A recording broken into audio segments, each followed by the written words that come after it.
Estamos aqui para mais um diálogo, certo? Aí sobre os direitos das pessoas com deficiência na nossa sociedade, em especial os direitos das pessoas com transtorno do espectro autista, certo? E na nossa aula de hoje, vamos fazer uma síntese do que também já foi discutido em outras aulas, certo? Então, nessa aula especificamente, nós vamos trazer aí uma abordagem referente à importância da Constituição Federal na garantia de direitos e a garantia do direito humano à inclusão da pessoa com autismo, os direitos especificados nas leis. Certo, gente? Então, passando aqui, primeiramente, para que nós possamos compreender esse processo histórico, social, político, de conquista e de efetivação de políticas públicas voltadas para a efetivação dos direitos das pessoas com deficiência no Brasil, precisamos iniciar essa leitura, essa discussão, essa abordagem, partindo então da nossa Constituição Federal, certo?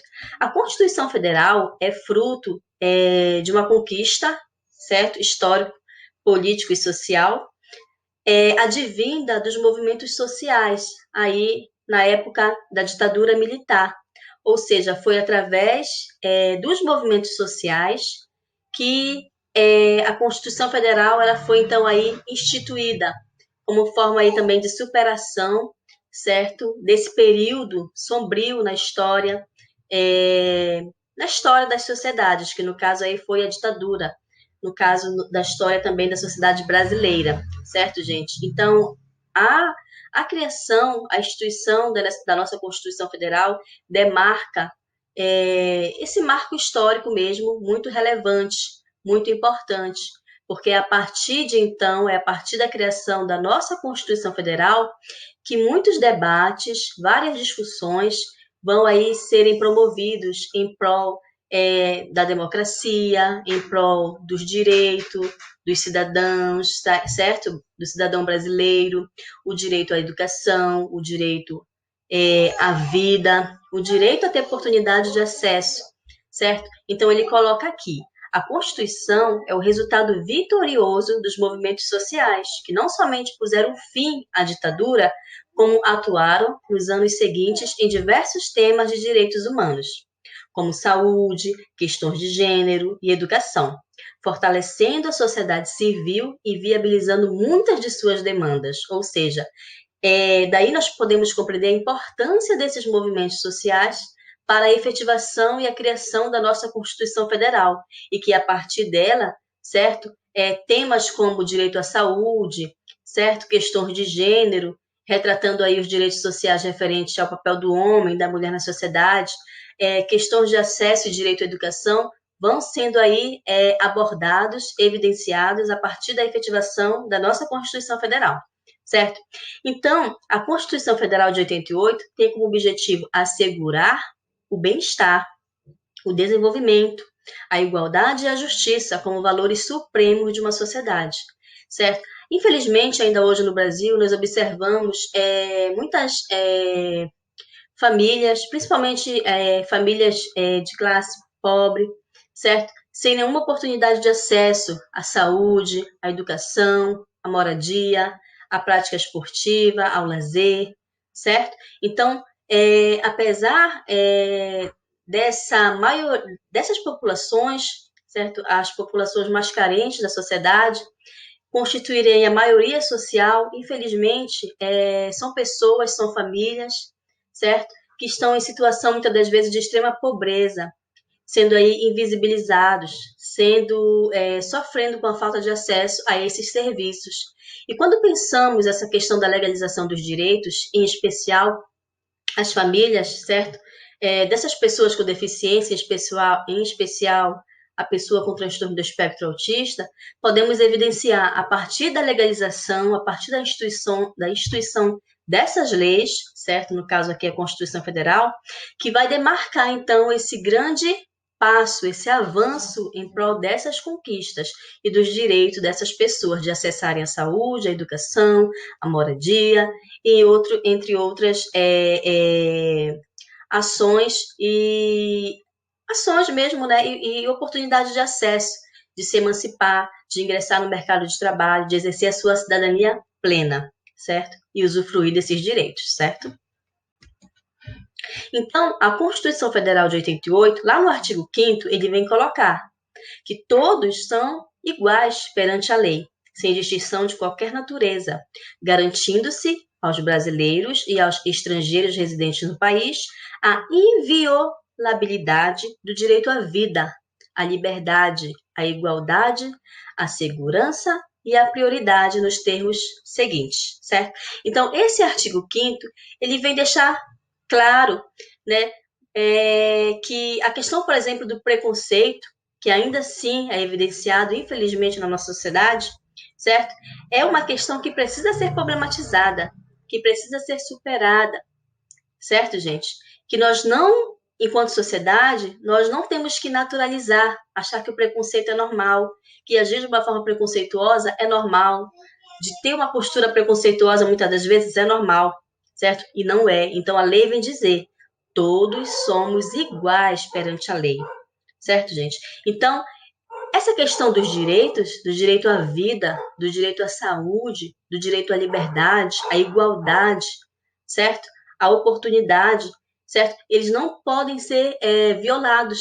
São direitos que devem ser garantidos, devem ser de fácil acesso a todo e qualquer sujeito, a todo e qualquer cidadão brasileiro, certo? Então, numa situação em que certo, eu estou ali na minha sala de aula e eu percebo que o meu aluno com deficiência ele está sendo alvo de preconceito, ele está sendo alvo dessa falta de oportunidade, dessa falta de acesso, porque aqui a lei está colocando, certo? Direito à liberdade e à a igualdade sem distinção de raça, sem distinção de crença, sem distinção de ideologia, sem distinção pelo fato dessa pessoa ser considerada uma pessoa com deficiência, isso não significa que eu vou negar a ela os seus direitos, que eu vou impedir ela de acessar os seus direitos. E a lei vem colocar isso.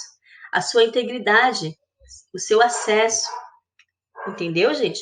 Então, por exemplo, na escola, vamos discutir aqui o âmbito educacional, que é o que nos interessa, né, que é o enfoque maior que nós devemos dar nessa discussão, porque estamos aí conversando, dialogando com profissionais de educação, com professores. Então, é a nossa realidade, certo? Então, eu tenho um aluno com deficiência, certo? Eu não posso jamais impedir ele de participar das aulas de educação física, de participar dos projetos realizados na escola, das feiras, das Olimpíadas, das culminâncias. Não, certo? É muito importante a gente superar essa visão errônea de que a inclusão ela vai acontecer somente pelo fato do aluno estar matriculado na escola e estar inserido numa sala de aula regular juntamente com os demais alunos. Errado. Inclusão não é só isso. Nós já falamos bastante isso aqui, certo? A inclusão vai além dessa perspectiva. É eu ter um olhar diferenciado para com esse sujeito, ter uma postura diferenciada para com esse sujeito, ter a conscientização de que ele é um sujeito de direitos, independente da deficiência. A deficiência só se torna uma barreira, já falamos isso, quando a sociedade cria esses paradigmas, cria e age de forma preconceituosa. Aí sim, vai se tornar uma barreira, porque nós colocamos isso enquanto barreira. Mas a partir do momento que eu participo de um curso de formação continuada, de que eu posso me expandir os meus conhecimentos, aprofundar os meus conhecimentos, conhecer melhor essa realidade, aprimorar a minha prática, eu irei superar, certo? Essa visão preconceituosa em relação a esses sujeitos, certo, gente? Então, esse sujeito, muito mais do que estar matriculado, muito mais do que estar inserido numa sala de aula regular, a inclusão para ele só vai ter sentido a partir do momento que ele participa de todas as ações da escola, a partir do momento que aquela escola tem no seu projeto político-pedagógico ações voltadas para a inclusão desse sujeito. A partir do momento que esse sujeito ele tem o acesso ao atendimento educacional especializado, o AE, certo? Quer seja na sua escola ou em outra escola, mas que tenha esse acesso. A partir do momento em que ele participa das aulas de educação física, das Olimpíadas, das culminâncias, certo? das feiras, dos projetos, das aulas passeios, todos os eventos que a escola organizar, que a professora ou o professor organizar juntamente com a sua turma, quer seja dentro da escola ou fora, aquela atividade extra-classe, aula passeio, certo? Visitação ao museu, certo? A um espaço público, esse aluno com deficiência, esse sujeito é um sujeito de direitos, tem que participar, tem que se envolver e tem que ser um planejamento também voltado para a inclusão e a participação dele. Não só mesmo que ele esteja inserido ali, enquanto pessoa, enquanto ser humano, mas que ele participe, que ele interaja, que haja um diálogo e uma abertura para a sua participação plena. Então, isso é igualdade de direito, isso é inclusão. E a Constituição Federal vem fazer, instituir essas discussões, certo? Esses debates acerca desses direitos, certo, gente?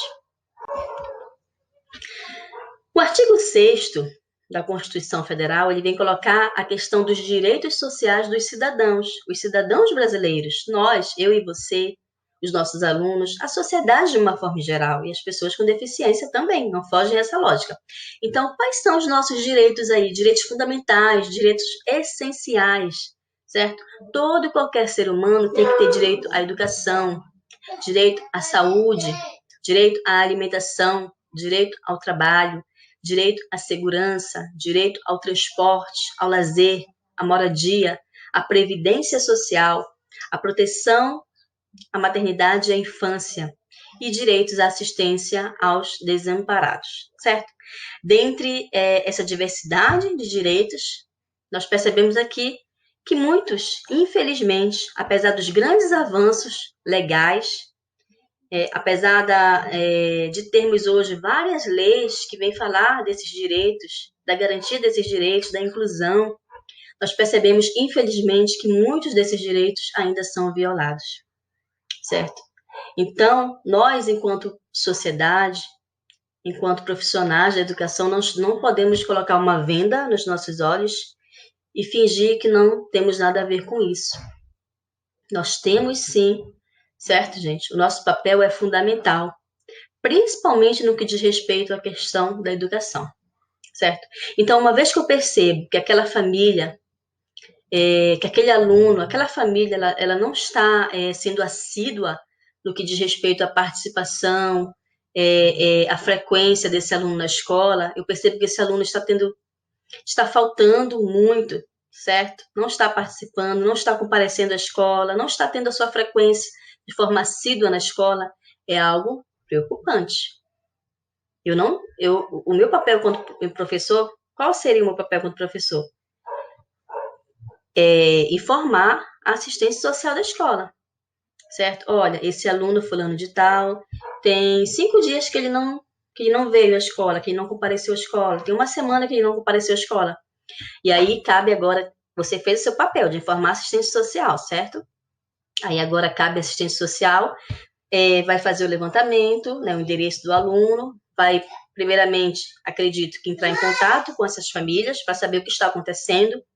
Se não houver sucesso nessa primeira forma aí de tentar o contato com a família através de uma ligação, aí a assistência social vai fazer a visitação, vai visitar a casa, a residência desse aluno, para saber o que está acontecendo, o porquê que ele não está vindo para a escola, certo? Então, esse é o seu papel enquanto professor. Você não pode se calar, você não pode omitir, você deve informar, certo? É o profissional competente, assistente social. Assistente social também vai exercer o seu papel, o seu profissionalismo, o seu papel, certo? De ir atrás, de ir em busca, de fazer as visitações. Ou seja, é o trabalho em rede, é o trabalho colaborativo, certo, gente? Então, uma vez que a gente tem ciência de que esses direitos estão sendo violados, nós não devemos omitir jamais. Devemos buscar ajuda para esse aluno, para essa criança, certo? E para essas famílias também, que muitas das vezes chegam até a escola sem nenhum tipo de informação, de orientação, certo? E buscar fazer com que essa família compreenda que quanto maior for a participação dela, melhor será o resultado, o desenvolvimento do seu filho, dessa criança, desse aluno, desse sujeito. Porque não depende só da escola, a família é fundamentalmente importante nesse processo, gente. Então, que nós saibamos aí exercer o nosso papel, o nosso compromisso social, de também contribuir para que esse direito seja efetivado, certo, gente? A garantia do direito humano à inclusão das pessoas com autismo, os direitos especificados nas leis, certo? Então, a promulgação da Constituição Federal de 88 trouxe ganhos políticos, inúmeros, né, ganhos políticos, na luta pelos direitos da pessoa com deficiência, em várias áreas de atenção, dentre eles o campo da educação.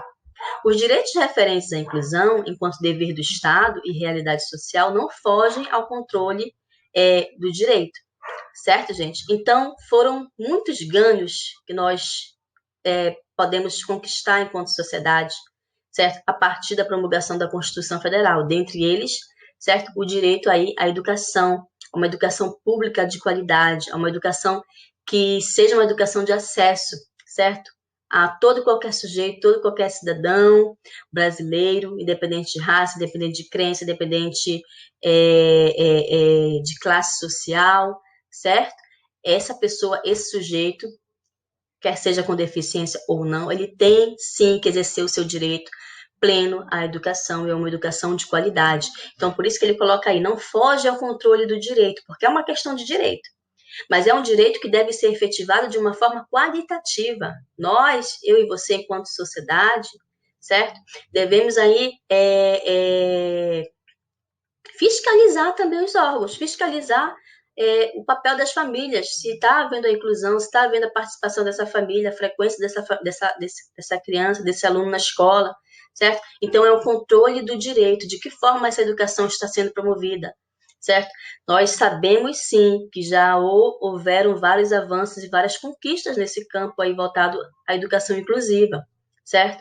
Mas nós ainda precisamos avançar, conquistar, caminhar, para que mais políticas públicas sejam criadas, sejam efetivadas e que tenham alcance, né, para um número maior de famílias aí que tem uma criança, um adolescente, um jovem com deficiência, um jovem com transtorno do espectro autista, certo? E que esses direitos eles cheguem até essas famílias e sejam efetivados, certo, gente? Então, daí a nossa importância de conhecer a lei, de conhecer, de ter esse respaldo para saber encaminhar, saber agir no momento certo, na forma de encaminhar, na forma de orientar e na forma de não omitir uma situação de negligência, de negação de direito, de omissão de direitos, certo, gente? Esse é o nosso papel enquanto cidadão brasileiro, certo?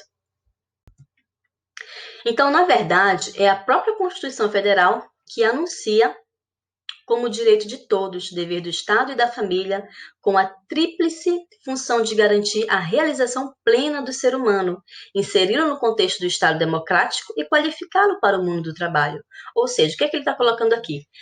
Que nós já tivemos esse ganho, esse avanço, certo? Na efetivação, na criação da nossa Constituição Federal, que vem aí democratizar o ensino, democratizar o acesso à saúde, à educação, à moradia, certo? À liberdade, a questão de gênero, mas uma vez que a família, o Estado, certo? Eles deixam de cumprir com seu dever, certo? A lei ela vai estar ali, bonitinha, arrumadinha, organizada no papel, certo? Mas para que ela se mantenha ali, sendo efetivada, tendo esse processo contínuo de acesso, de efetivação, de legalização, o Estado, enquanto governo federal, e a família, ambos, Estado e família, devem caminhar juntos, certo? O Estado, na função de promover, de criar, de investir em políticas públicas de acesso, permanência na escola, acesso à saúde, acesso à cultura, acesso ao lazer, certo? O Estado inverte e cria as políticas públicas, investe em educação, investe em saúde, investe em cultura. E a família?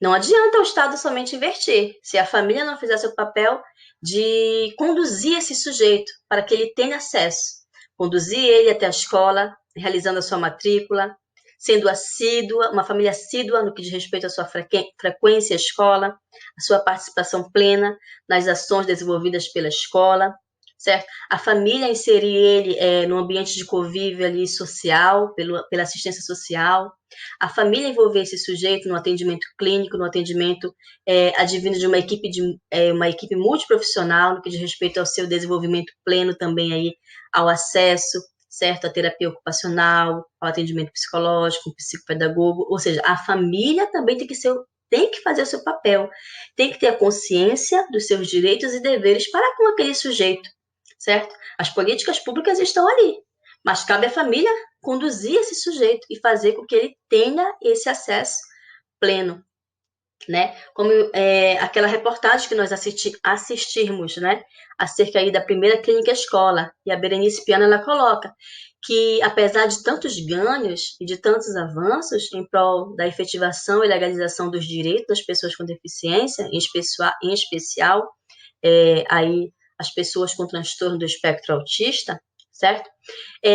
Ainda falta muito conhecimento na sociedade, certo? Porque o preconceito ainda está enraizado, certo? O preconceito, nós precisamos romper com essa cultura do preconceito. E como é que nós podemos romper com isso? Através do conhecimento. A partir do momento que eu conheço melhor a realidade, que eu conheço isso através do estudo, das pesquisas, consequentemente eu vou mudar a minha visão de entender, de compreender, de entender que aquele sujeito ele precisa ser assistido pelo Estado, pela família, pela sociedade de um modo geral, para que ele possa avançar, se desenvolver, evoluir, se emancipar, se empoderar. Certo, gente? Então, falta ainda muito conhecimento para a sociedade, para as famílias, para a comunidade, certo?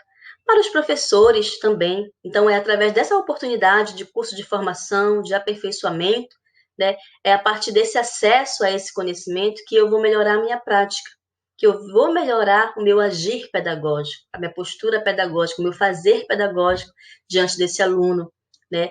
Na elaboração de planejamento diferenciado, de metodologias diferenciadas, de recursos pedagógicos diferenciados, certo? De forma a atender a demanda e a realidade e a necessidade de cada aluno, certo, gente?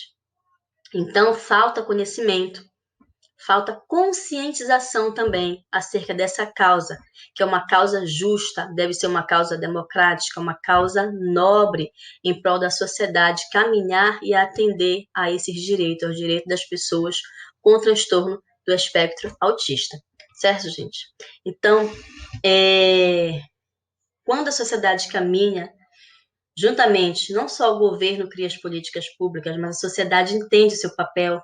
Quando a sociedade é conscientizada, tem acesso ao conhecimento, quando a escola entende que é importante aí incluir esse sujeito, fazer um planejamento diferenciado, incluir ações específicas no seu PPP, voltadas para o atendimento desse aluno.